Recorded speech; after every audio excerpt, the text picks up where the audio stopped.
mapapakinggan ang programang Know Your Bible.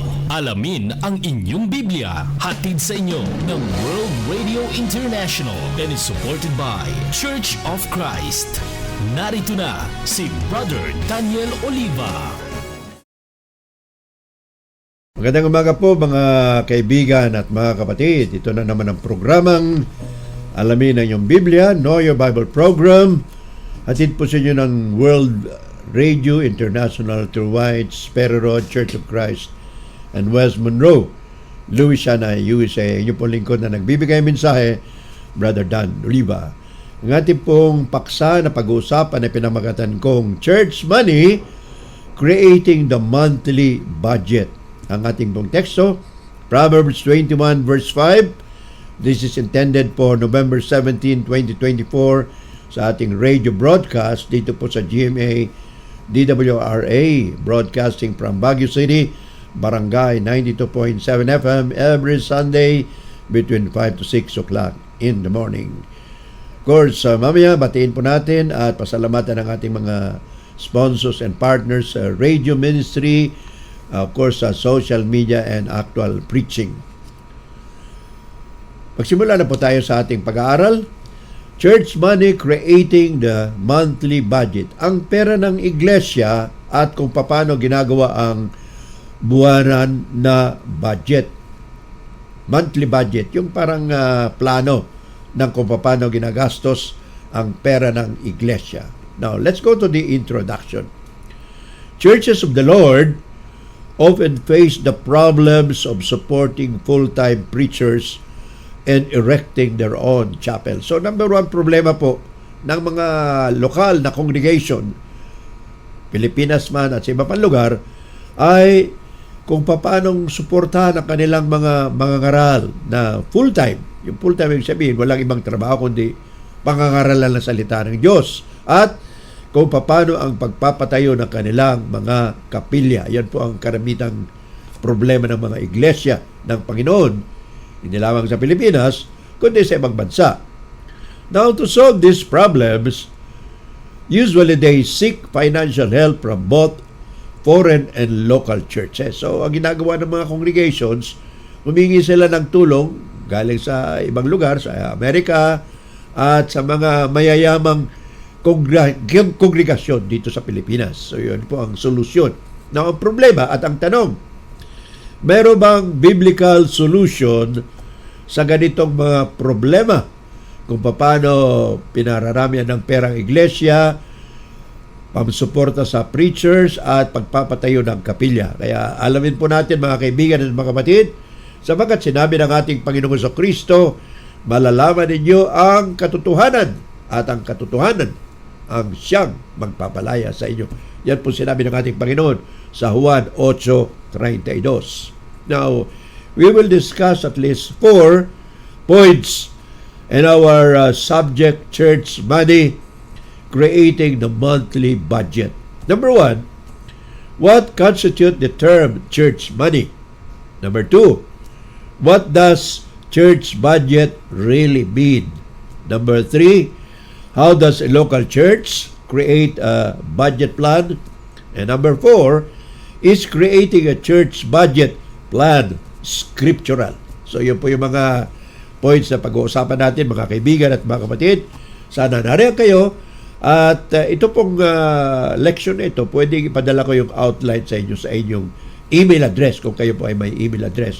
Mag-request lang po kayo and I can send this to you aside from the video, kasi dito po sa YouTube kikita nyo yung outline pero medyo hindi masyadong malinaw. So let's now go to our discussion. Number 1, church income or money refers to total revenue generated by local congregation from various sources. So ano pong ibig sabihin ng church money?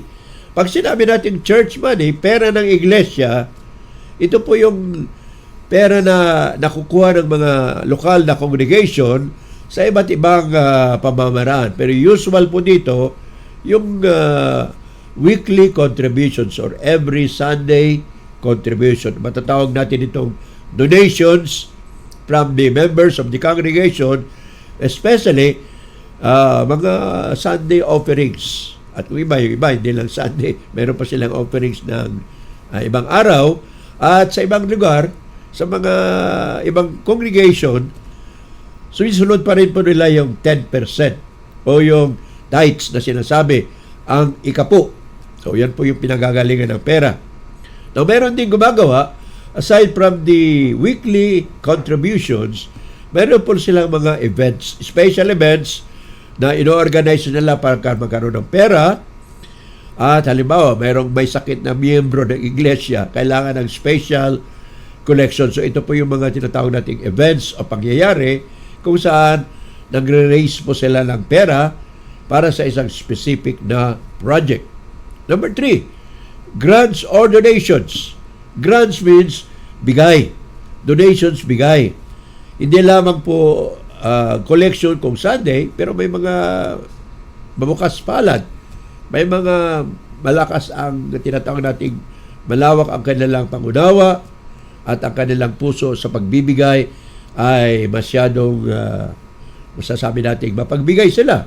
Very generous. So magbibigay sila sa church, donations, at sometimes hindi lang po Sunday collection, but special bibigay nila sa iglesia.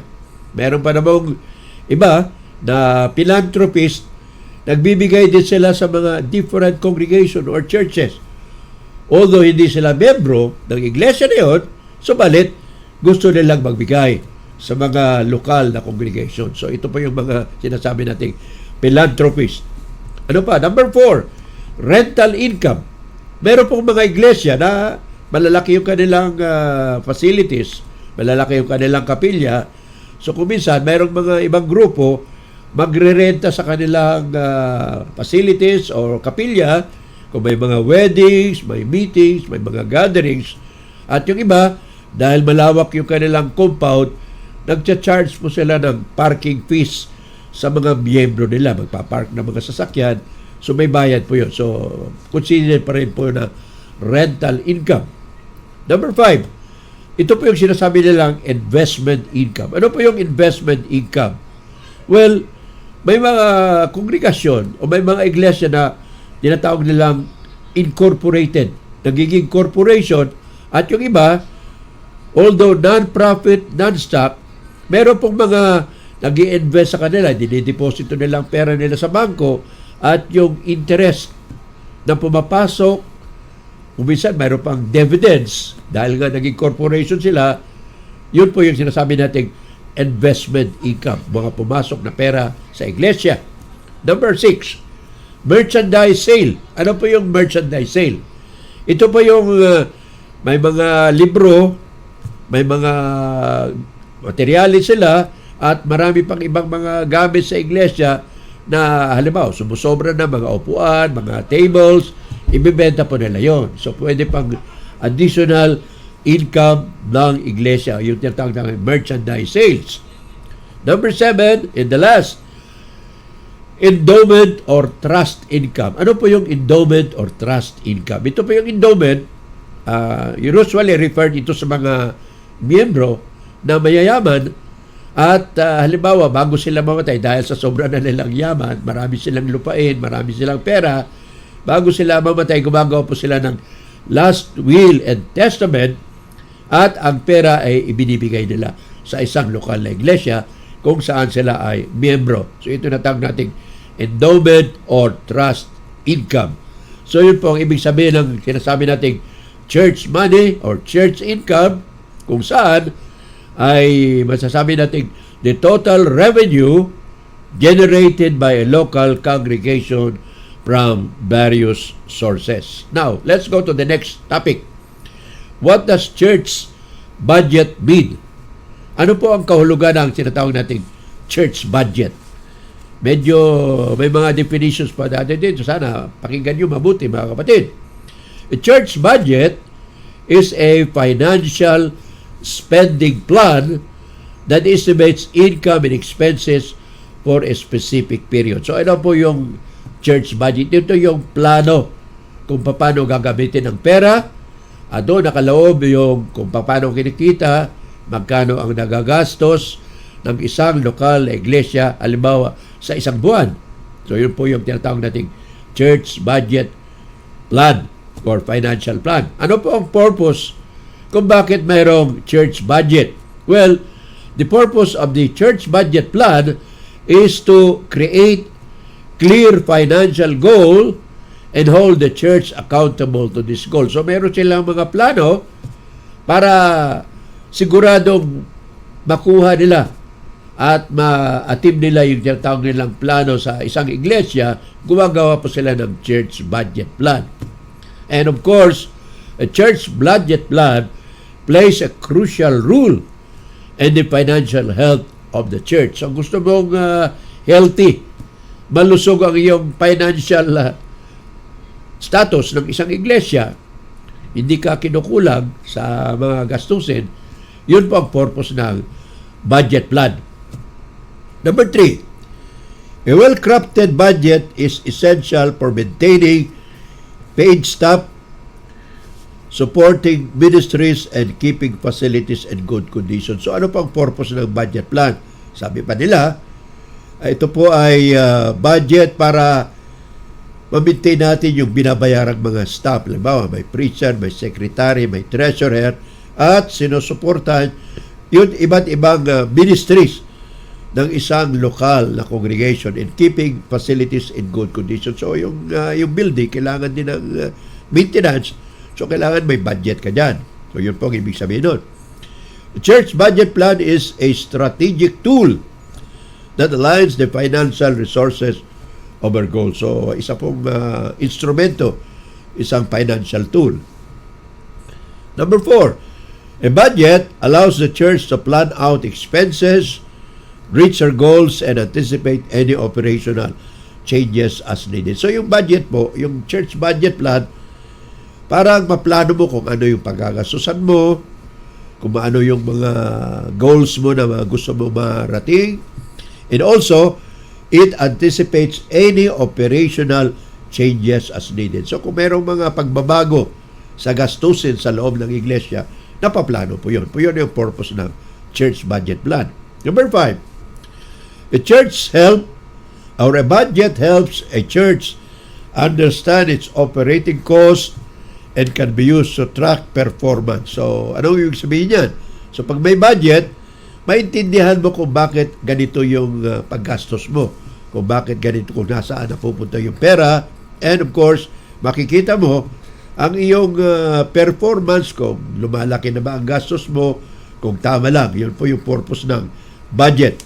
It helps understand operating costs. And number 6, and the last, tungkol sa budget plan, without budget, the church may experience overspending and underperformance leading to financial loss. So kung wala pong budget ang isang iglesia, ano mangyayari? Baka sumusobra na yung gastos nila, wala na silang pera, at ang resulta po sa halip na ganansya ay malulugi sila. In other words, they are what you call spending on deficit.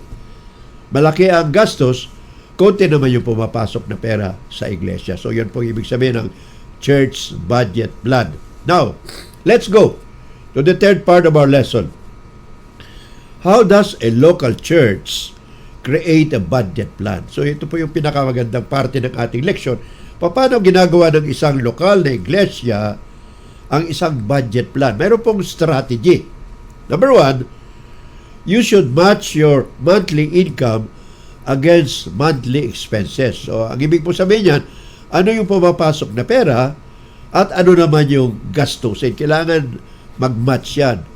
Magkaroon ng tinatawag na level yung gastos at ang saka yung tinatawag na kita. Halimbawa, di dapat lumaki yung gastos, malit naman yung kita. Palaging deficit po mangyayari dan. Well, halimbawa, example lang po ito.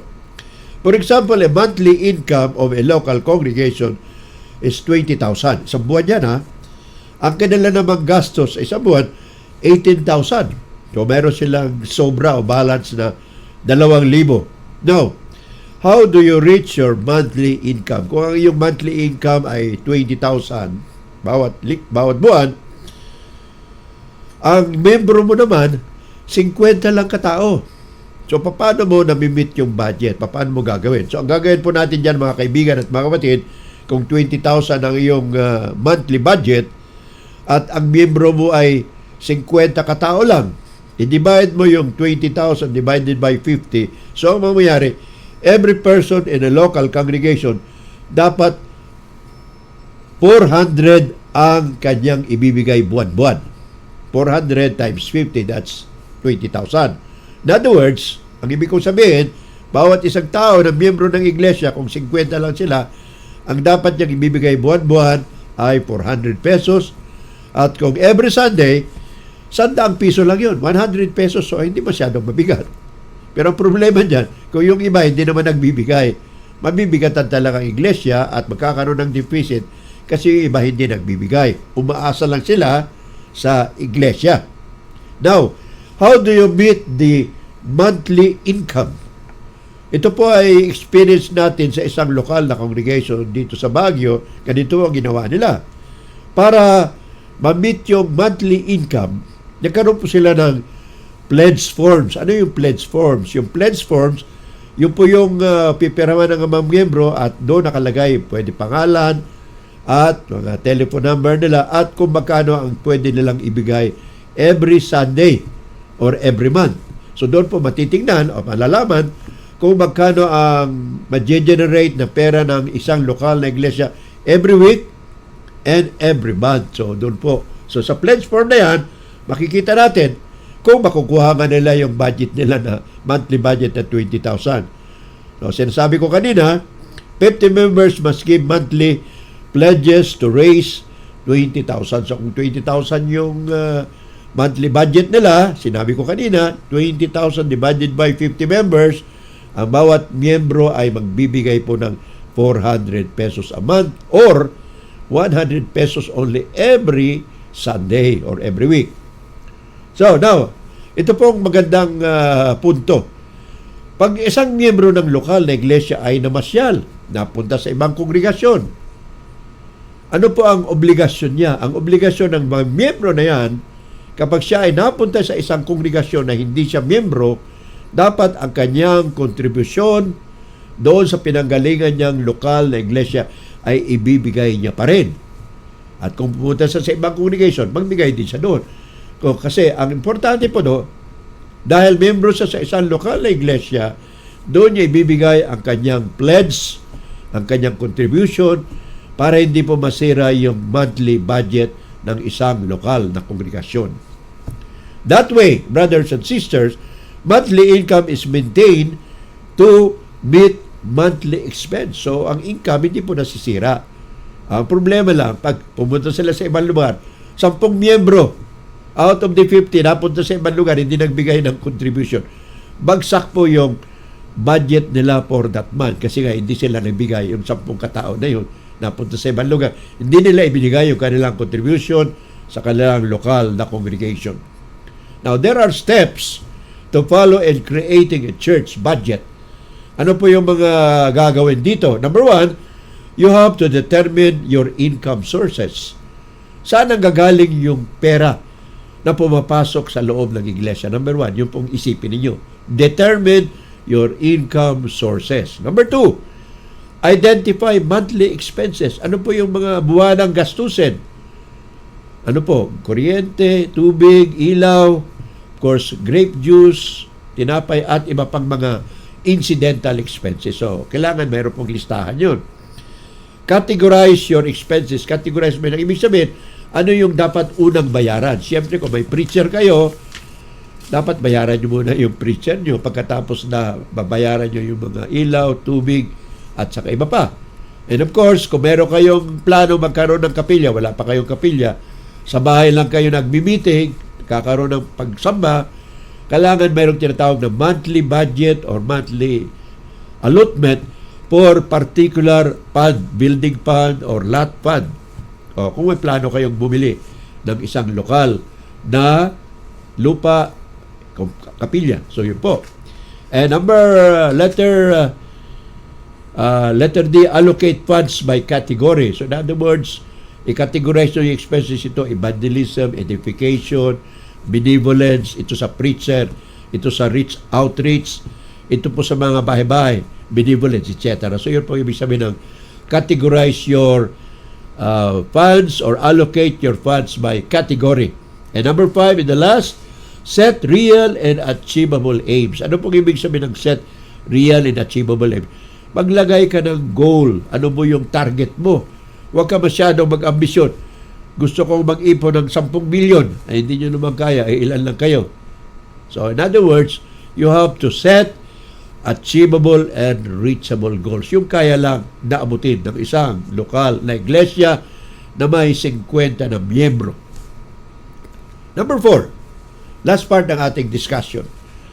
Is creating a church budget plan scriptural? So, ang tanong po, scriptural ba ang pagkakaroon ng church budget? Ito ba ay authorized ng Biblia? Mayroon bang mga sinasabi ang Biblia tungkol sa bagay na ito? Of course, mayroon. Kung sinabi natin kanina sa ating scripture reading, ang ating pong reference is Proverbs 21 verse 5. Sabi na ng Proverbs 21 verse 5, ang mabuting pagbabalak ay pinapakinabangan, ngunit ang dalos-dalos na pagaway walang kahihinatnan.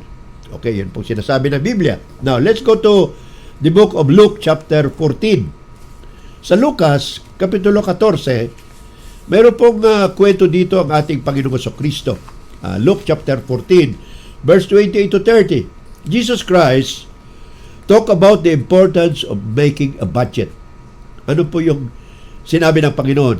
Doon sa Lucas 14, 28, 30, sabi ng Panginoon doon, sino sa inyo ang magtatayo ng isang tore at hindi muna uupo at bilangin kung magkano ang mga gastos?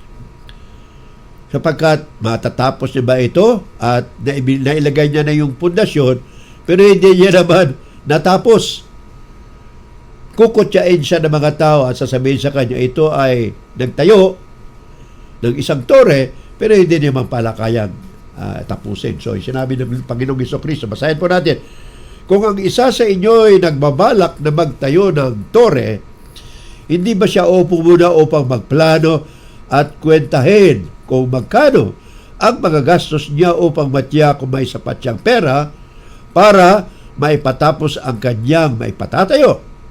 Baka matapos may lagay ang mga pundasyon na hindi naman mayari ang tore, siya ay kukutyain lamang ng lahat at nang makakakita yon, sasabihin nila ang taong ito ay nagsimulang magtayo, ngunit hindi naman niya na ipatapos. So yun po sabi ng Panginoong Jesucristo sa Lucas Kapitulo 14, talatang 28 hanggang 30. In other words, there should be a budget plan, and it is of course authorized by the scripture. It is scriptural. Well, the Bible talks also about the importance of saving. Kailangan po mayroong tinatawag na pagtitipid. Sa Proverbs chapter 21 verse 20, mayroon pong sinabi doon ang book of Proverbs 21 to 20, si Haring Solomon. Ano sabi ni Haring Solomon? Sabi niya sa verse 20, ang bahay ng matalino napupuno ng kayamanan, ngunit lahat ay winawaldas ng taong mangmang. So yun po sabi ni Haring Solomon sa Proverbs 21 verse 20. So saving money, of course, is not easy. Hindi po madali mag-ipon ng pera. The church must control their spending to have enough money left over at the end of the month. In other words, kailangan maging wise din ng isang lokal na iglesia. It is crucial to stick to the church budget and have enough discipline. Kailangan po ng disiplina. Discipline, of course, we know, it is worth in the end, even though it can be really hard at first. Ano sinasabi sa Hebrews chapter 12 verse 11? Basahin po natin yung sinabi sa Hebrews 12:11 tungkol sa disiplina. Anong sabi ng Hebrew writer? Habang tayo'y itinutuwid, hindi tayo natutuwa kundi naghihinagpis. Ngunit pagkatapos nyon, mararanasan natin ang kapayapaang bunga ng pagsasanay sa matuwid na pamumuhay. So yung sabi po ng Hebrews, in other words, habang ikaw ay nagtitipid, disiplina mo yung sarili mo, siyempre hindi po Hindi po masiya yun. Parang hinigpit mo ng sinturon mo. Parang isang uri ng paghinagpis mo yun. Okay? So, conclusion po natin mga kaibigan at kapatid sa ating leksyon. The threefold ministries of the church are evangelism, edification, and benevolence. So, tatlong trabaho po ng iglesia, yung tatlong ito. Evangelism, pangangaral ng salita ng Diyos. Pangalawa, papalakasin mo yung paniniwala at pananampalataya ng mga miyembro. Pangatlo, tumulong ka sa mga nabibigatan ng mga miyembro or benevolence. The church, therefore, brothers and sisters, must create a monthly budget to meet this expensive ministry. So, kailangan may budget para matustusan natin yung pangailangan ng isang lokal na iglesia. And number 4, and the last, this is where the money goes. Doon po pupunta yung pera ng iglesia. So, sa ating po magtatapos, kung kayo po ay hindi pa miyembro ng iglesia ng Panginoong Kristo, ngayon pa rin ay inibita namin kayo, believe in the Lord Jesus Christ and be baptized. Ayon sa sinabi niya sa Marcos 16, believe and be baptized to be saved. Ano pa? Sabi pa rin ng Apostle Peter, Acts 2:38, kung kayo ay ibig na mga Kristiyano, naniwala kayo kay Kristo, magsisi kayo at magpabautismo sa kapatawaran ng inyong mga kasalanan at sa pagtanggap ng kaloob ng Espiritu Santo. And of course, kung kayo po ay kumbinsido na, gayon na ang panahon, gayon na ang araw ng kaligtasan, gayon ang taktang oras para tanggapin ang ating Panginoong Kristo, sapagkat siya ay nagbibigay ng invitation sa lahat. Sabi ng Panginoon sa Matthew 11:28-30, come unto me, all ye that labor and are heavy laden, and I will give you rest. Take my yoke upon you and learn of me, for I am meek and lowly in heart, and ye shall find rest unto your souls. Kayo po ay inibitahan namin, sabi ni Kristo, lumapit kayo sa akin para mabigyan ko kayo ng spiritual na kapahingahan, sapagkat ang aking pabigat ay magaan lamang at makakatagpo kayo ng kapahingahan para sa inyong kaluluwa. Yan po ang ating mensahe mga kaibigan at mga kapatid. Nawa nakatulong ito sa pagkakaroon natin ng church budget plan sa lokal na congregation natin. Manalangin po tayo mga kaibigan. Ama po naming mahal sa kalangitan, maraming po salamat sa kalamang ibinigay niyo sa amin sa inyong salita. Nawa ay matulungan namin ang mga lokal na kongregasyon na nagkakaroon po ng problema kung paano magasusan ang pangailangan ng isang lokal na iglesia, bayaran ang kanilang mga ngaral, magpatayo ng kapilya at iba pang uri ng mga gastusin sa loob ng iglesia. Bigyan niyo po kami ng wisdom, Lord, karunungan, upang matupad namin ito at lalong mapalago, mapalawak ang Ebanghelyo ng Panginoon sa Kristo at dumami po ang sumasampalataya sa inyo at nagpupuri sa inyo. Ito pong aming dalangin, lakip ang panghingi ng kapatawaran sa aming mga kasalanan at pagpapatawa din sa mga nagkasala sa amin. In Jesus' name, Amen. Ibig po natin pasalamatan muli ang ating mga partners, kapatid na Rico G. Canlas of San Fernando and his wife, Sally sa San Fernando City Congregation, Pampanga, Brother and Sister June Dina Kaugiran of Metro Manila Congregation, Sister Rose of Talasco and June sa Canada, Brother Ed Lauder and Sister Beulah sa California, and of course mga kapatiran natin dyan sa Jeddah, kapatid na Henry Kating, Jonathan Sareno, ang Christian World Ministry ang aking partner sa pagsusulat ng Ebanghelyo ni Kristo, Brother Art Madlaing, James Catoriano, Terry Dennis, and of course Deborah Quinones Marcos and others doon sa Golden Gate Congregation sa California. And of course, my main sponsor, World Radio International, White Sparrow Church of Christ, Brother Robert Amos and Sister Beverly Henry Dobbs. Maraming salamat mga kapatid. God bless us all and God bless you as we continue to serve our Lord and Savior, Jesus Christ. Amen. Amen. Amen. Praise the Lord, for He is glorious. Never shall His promise fail. God has made us victorious. Sin and death shall not prevail. Hallelujah.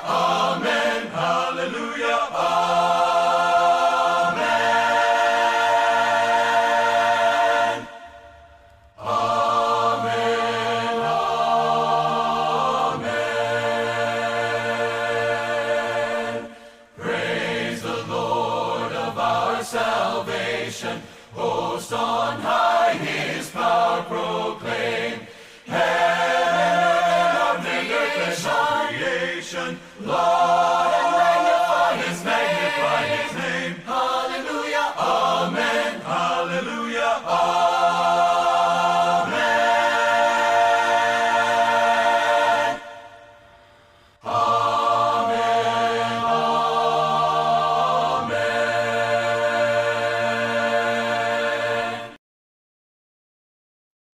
Inyong napakinggan ang programang Know Your Bible. Alamin ang inyong Biblia. Hatid sa inyo ng World Radio International and is supported by Church of Christ.